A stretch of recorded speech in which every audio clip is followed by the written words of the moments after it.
Dernière nouvelle. Valverde inquiète Ancelotti après la fin du match contre le Ghané. Avant de continuer, abonnez-vous à la chaîne et activez la cloche pour toujours recevoir de nouvelles vidéos. Le Santiago Bernabéu a été le théâtre d'un autre match passionnant de la Liga. Le Real Madrid et le Ghané ont livré un affrontement électrisant avec 2 remontées et une fin digne d'un géant du football. La première mi-temps a commencé de manière équilibrée, le Real Madrid essayant d'imposer son rythme de jeu et de mettre la pression sur la défense adverse. De son côté, le Ghané ne s'est pas laissé intimider et a maintenu une position offensive. À la 31e minute, la pression merengue a porté ses fruits. Vinicius Junior a envahi la surface et a été fauché par le défenseur adverse, ce qui a conduit l'arbitre à accorder un penalty. Kylian Mbappé a pris ses responsabilités et a transformé avec style, ouvrant le score pour le Real Madrid. Mais la joie des supporters merengues fut de courte durée. 2 minutes plus tard, Diego Garcia a profité d'une erreur défensive pour égaliser. Et le coup dur est arrivé avant la mi-temps. À la 40e minute, Dani Rabat a reçu un centre parfait et l'a envoyé au fond des filets, renversant la situation pour le Ghané. Le Real Madrid est revenu en seconde période avec un état d'esprit différent, déterminé à renverser la situation et à ne pas laisser filer de précieux points dans la lutte pour le titre. Dès la première minute, l'étoile de Jude Bellingham a brillé. Le milieu de terrain anglais, toujours décisif, a profité d'un rebond dans la surface, avec beaucoup de sang-froid, a envoyé une frappe dans le coin droit du gardien, égalisant le match et mettant le feu au Santiago Bernabéu. Sous la pression des supporters, le Real Madrid a intensifié la pression, créant des occasions de buts successives. Vinicius Junior a failli renverser la situation à la 10e minute après une passe magistrale de Modric, mais le gardien de Le Ghané a réalisé un arrêt spectaculaire. L'équipe visiteuse a tenté de répondre par des contre-attaques, mais la défense merengue s'est bien réorganisée après les erreurs de la première mi-temps. Le match a continué d'être électrisant, l'équipe locale s'efforçant de marquer le but gagnant. C'est alors, à la 30e minute, que Mbappé prend ses responsabilités et décide une nouvelle fois. Sur un coup franc à l'entrée de la surface, le Français a parfaitement repris sa frappe, plaçant le ballon dans la lucarne, ne laissant aucune chance au gardien. Le Santiago Bernabéu a explosé de joie. Ce but n'était pas seulement le but gagnant, mais aussi une étape importante dans la carrière de la star française, son premier but sur coup franc en tant que joueur professionnel. Après le retour, le Real Madrid a géré son avantage, contrôlant la possession et frustrant les tentatives de Le Ghané. Dans les dernières minutes, les visiteurs ont encore eu une dernière occasion sur corner, mais l'Unin a réalisé un arrêt sûr, garantissant les 3 points aux merengues. C'était une deuxième mi-temps digne d'une équipe en lutte pour le titre, avec 2 stars qui ont brillé dans les moments décisifs pour maintenir le Real Madrid dans la course au sommet de la Liga. Avec cette victoire durement gagnée, le Real Madrid compte désormais 63 points et rejoint Barcelone en tête de la Liga. Cependant, les merengues restent à la 2e place en raison des critères de départage, ce qui rend la lutte pour le titre encore plus serrée. L'équipe de Carlo Ancelotti reste fermement dans la lutte pour la coupe et augmente la pression sur les Catalans dans la dernière ligne droite du championnat.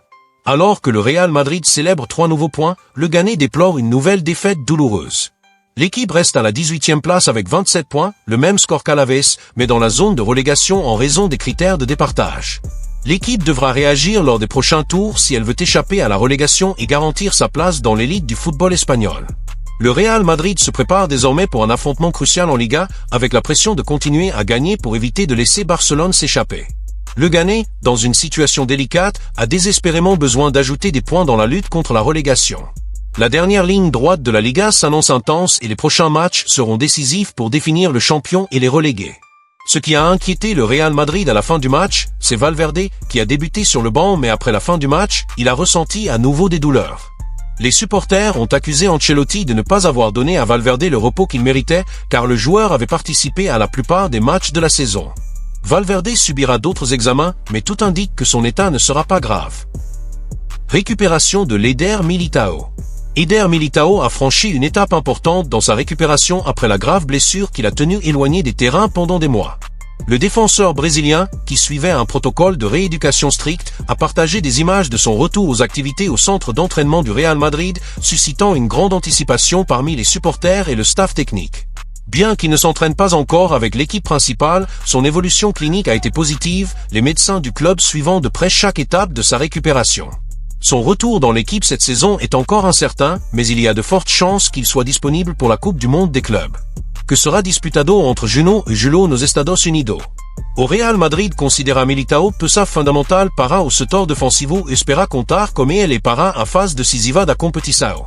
A diretoria e o técnico Carlo Ancelotti vem-su a recuperação como uma excelente notícia, principalmente diante da necessidade de reforçar a defesa para os desafios que virão. A possibilidade de o zagueiro estar em condição de atuar no Mundial anima a torcida merengue, que sabe da importância do brasileiro para a solidez do time. Mesmo sempre essa para acelerar seu retorno, a equipe médica do Real Madrid segue adotando planejamento cuidadoso para garantir que Militao volte com segurança e sem risco de nova lesão. A temporada de Eder Militao foi drasticamente interrompida por uma grave lesão que chocou o torcedor e preocupou o departamento médico do Real Madrid. O zagueiro sofreu uma ruptura completa do ligamento cruzado anterior, além de uma lesão em ambos os meniscos da perna direita durante a partida contra o Osasuna, válida pela 13 rodada de la Liga, no dia 9 de novembro. O diagnóstico foi confirmado pelo médico do clube, que rapidamente anunciará a necessidade de uma cirurgia, deixando claro que a recuperação exigiria meses de tratamento intenso. Essa foi a segunda lesão grave do defensor em pouco mais de ano.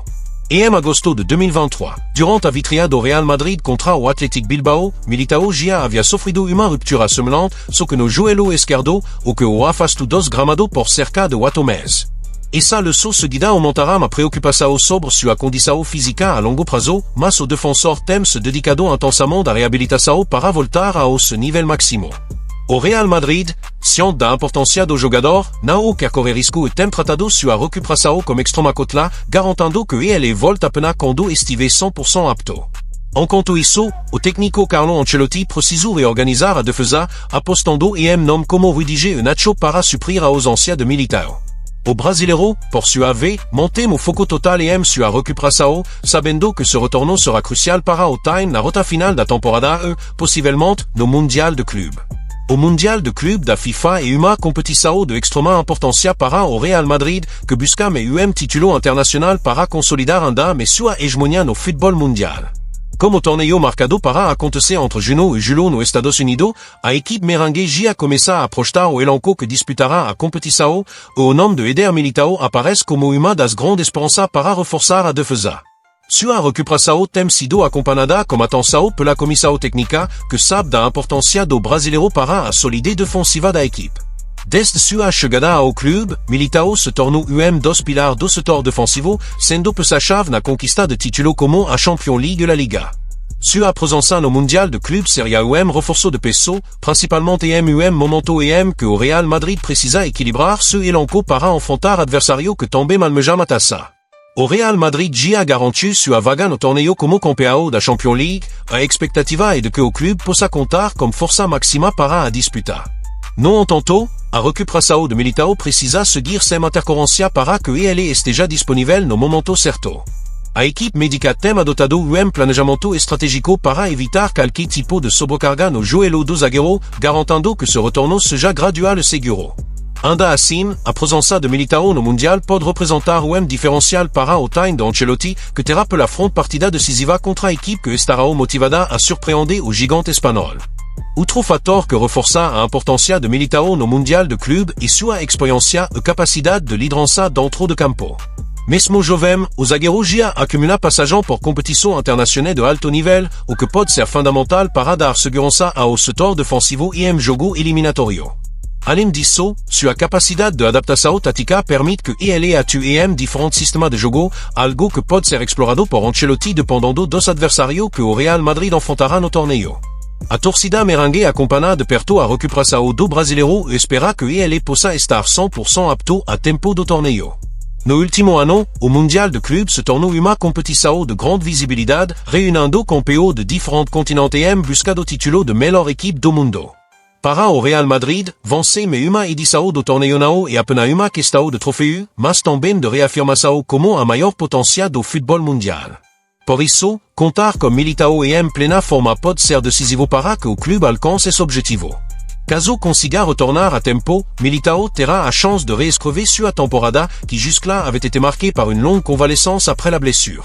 La Coupe du Monde des clubs pourrait représenter le début d'un nouveau cycle pour le défenseur du Real Madrid, consolidant son retour sur le terrain et démontrant qu'il est prêt à être à nouveau l'un des grands noms de la défense merengue. Le chemin est encore long, mais les progrès de sa convalescence donnent de l'espoir au club et aux supporters, qui attendent avec impatience le retour de l'un des principaux défenseurs de l'équipe. Real Madrid recherche Bruno Fernandes. Les jours de Bruno Fernandes à Manchester United pourraient être comptés. Le milieu de terrain portugais, qui a été l'un des rares points positifs de l'équipe au cours de cette saison turbulente, est devenu une cible pour le Real Madrid dans le cadre d'un transfert potentiel de 90 millions de livres sterling. Selon le Daily Star, les recruteurs du club espagnol ont regardé pratiquement tous les matchs joués par United récemment et ont identifié Fernandes comme le remplaçant idéal de Luka Modric. À 30 ans, le capitaine de United compte 16 buts et 13 passes décisives cette saison, avec 7 buts lors des 7 derniers matchs, une performance qui a attiré l'attention des géants madrilènes. Le Real Madrid cherche un successeur à Luka Modric, qui à 39 ans reste un joueur important de l'effectif mais dont le contrat expire à la fin de la saison. Le Croate, considéré comme une légende au Santiago Bernabéu, possède un palmarès enviable, mais la direction sait que le temps du renouveau approche. Même si Modric signe une prolongation de contrat d'1 an, sa présence dans l'équipe diminuera et l'arrivée de Fernandes pourrait être la transition parfaite pour maintenir le secteur créatif du milieu de terrain compétitif. Le transfert de Bruno Fernandes au Real Madrid, bien qu'attrayant pour les deux parties, ne sera pas un processus simple et sans défi. Manchester United a été catégorique dans sa volonté de conserver ses joueurs clés, en particulier ceux qui jouent un rôle central dans la tactique et le leadership de l'équipe, comme Fernandes. Le conseil d'administration de United comprend que perdre son capitaine serait un coup dur, non seulement en termes de qualité sur le terrain, mais aussi psychologiquement, car il représente le pilier de l'équipe dans les moments difficiles. Cela signifie que pour libérer Fernandes, le club anglais aurait besoin d'une compensation financière substantielle, le chiffre de 90 millions de livres sterling n'étant qu'une estimation initiale qui pourrait être négociée à la hausse. De plus, Manchester United pourrait adopter une ligne dure dans les négociations, surtout s'il n'est pas sûr de pouvoir trouver un remplaçant de même qualité sur le marché. Un autre obstacle potentiel est le temps restant sur le contrat de Fernandes. Bien que le Portugais dispose d'une clause de libération non publique, United tentera probablement de conserver sa star plus longtemps, surtout compte tenu de l'instabilité que le club a connue ces dernières années. Cette résistance à la vente pourrait être renforcée si le club parvient à obtenir des compétitions européennes la saison prochaine, comme la Ligue des Champions, ce qui augmenterait l'attrait de United pour Fernandes. D'un autre côté, le départ de joueurs clés comme Cristiano Ronaldo et la pression interne pour plus de titres pourraient générer un besoin de restructuration, mais United considère toujours Fernandes comme un élément central de l'avenir du club. De plus, d'autres clubs européens, notamment des rivaux de poids comme le Paris Saint-Germain, pourraient se joindre à la course, rendant les négociations encore plus difficiles. Ces clubs sont toujours attentifs au marché et peuvent présenter des offres plus avantageuses financièrement, tant pour le joueur que pour United, ce qui pourrait rendre difficile l'action du Real Madrid. Un autre facteur qui peut compliquer le transfert est la question du salaire. Alors que le Real Madrid est connu pour payer des salaires élevés à ses joueurs d'élite, les négociations pourraient s'éterniser en fonction de la structure du contrat et de la politique salariale du club, qui compte déjà plusieurs stars sur des contrats importants. Enfin, il y a aussi la nécessité pour Fernandes de s'adapter au style de jeu de Carlo Ancelotti et à la pression de jouer pour un club avec autant d'attentes, ce qui pourrait influencer sa décision. Le sort de Modric sera l'un des facteurs décisifs dans ce possible transfert.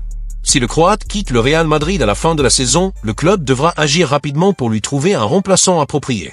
Fernandes semble être l'option la plus viable, car il combine expérience, leadership et qualité technique pour assumer un rôle de premier plan dans le milieu de terrain merengue.